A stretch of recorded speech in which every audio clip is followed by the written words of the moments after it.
As the war between Israel and Hamas nears its sixth month, there is mounting concern about the desperate need for aid to civilians in Gaza.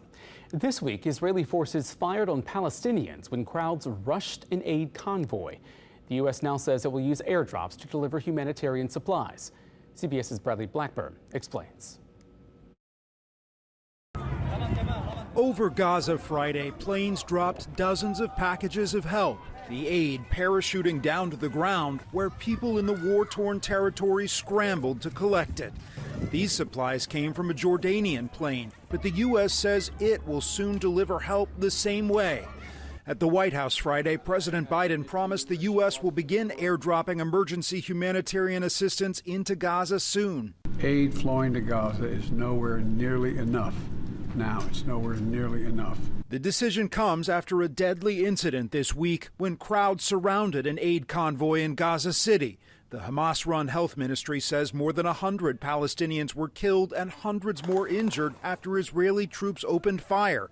Israel says many of the dead were trampled in a stampede.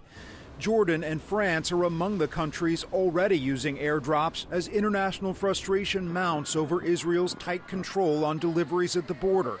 Israel says inspections of supply trucks are needed for security reasons, but as the war continues, the UN has warned not enough aid is getting through, and Gaza is on the brink of famine. We're going to insist that Israel facilitate more trucks and more routes to get more and more people the help they need. As he left the White House Friday, President Biden said he still hopes there will be a ceasefire deal between Israel and Hamas by Ramadan, which begins March 10th. Bradley Blackburn, CBS News, New York. Former U.S. officials tell CBS News that airdrops are ultimately no substitute for ground transport because aerial delivery is expensive and inefficient. A plane can carry the equivalent of 2 truckloads of aid, and Gaza needs between 500 to 1,000 truckloads every single day.